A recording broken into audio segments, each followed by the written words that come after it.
Pesquisas apontam que até 2025, grandes empreendimentos como aeroportos, fábricas ou prédios comerciais, por exemplo, vão consumir mais de 40% da eletricidade do planeta. Diante desse cenário, a busca por prédios eficientes tem sido cada vez maior. E você sabia que é possível aperfeiçoar a eficiência energética de um determinado prédio logo nas primeiras fases do projeto?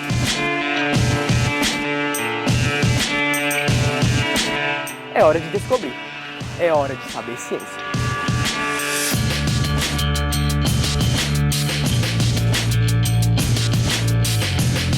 Eficiência é uma palavra que define bem a nossa época. No mundo cada vez mais dinâmico e populoso, encontrar soluções que aproveitem ao máximo os recursos disponíveis não é mais apenas uma tendência, é uma necessidade. Em nosso tempo, tudo é pensado para ser o mais eficiente possível, principalmente os prédios, que são fundamentais para as mais diferentes atividades humanas. Como que a gente pode produzir um edifício que proporciona as mesmas condições de uso, ou até melhores, consumindo menos energia, sobretudo diminuindo a dependência em relação ao sistema de ar-condicionado e à iluminação artificial? Você sente mais a luz natural, você faz uso de uma relação com o clima por meio do ar em movimento do ventinho e do sombreamento. Aqui nós temos dois bons exemplos de edifícios eficientes. Afinal, eles aproveitam bem os recursos naturais, como o vento e a luz solar, por exemplo, e conseguem assim evitar o uso excessivo de iluminação e ventilação artificiais, sendo uma boa forma de economizar energia. Elementos de sombreamento, muito uso de iluminação natural, esse tipo de solução que a gente adota nos prédios em geral. Prédios mais antigos até podem ser adaptados para se tornarem mais eficientes no consumo de energia, mas o ideal é que essas características sejam implementadas desde o início do projeto de um edifício. É interessante que a gente traga isso para o início do projeto no sentido de garantir um melhor desempenho, porque quando eu tenho um edifício que já está construído, às vezes as minhas ações são muito limitadas.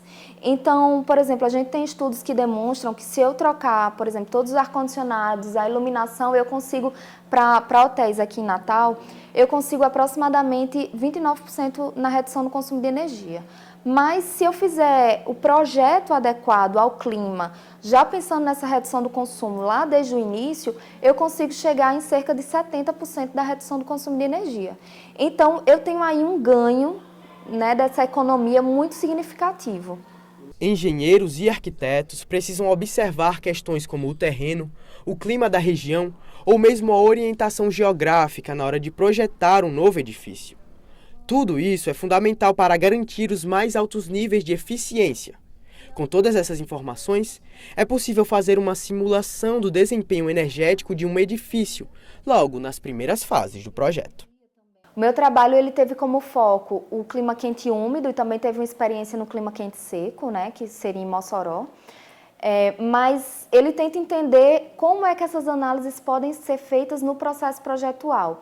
Então, eu posso mudar o clima e entender qual seria a adaptação a esse clima, e aí essas análises elas vão continuar servindo de guia para o arquiteto, porque a ideia é essa, que ele entenda sempre, dependendo do meu clima e do seu desenho inicial, qual é a principal fonte de carga térmica.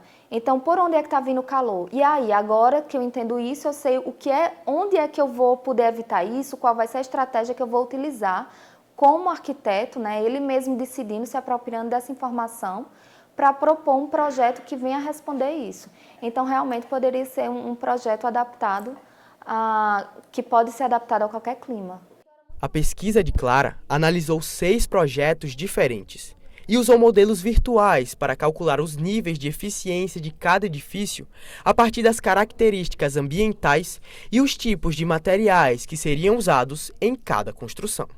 Eu trabalhei muito com os alunos do mestrado profissional aqui da UFRN mesmo, acompanhando o processo projetual deles, e também me incluí como projetista, né? Então, alguns processos projetuais em que eu era parte da equipe de projeto também foram analisados essa questão do desempenho.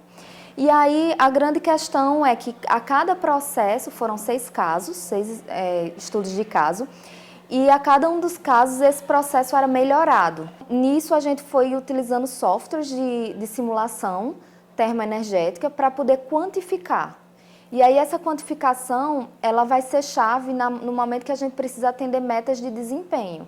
Por exemplo, hoje a gente tem a etiqueta de eficiência energética, né, PBE Edifica, que é aquela mesma que tem para geladeira, para ar-condicionado, que diz A, B, C, D e E, que ela também existe para edifícios desde 2009.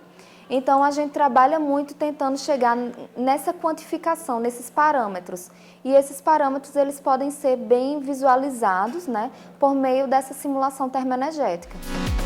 Os estudos na área mostram que com planejamento e inovação, é possível construir não apenas 1 ou 2 prédios, mas um mundo mais eficiente e sustentável.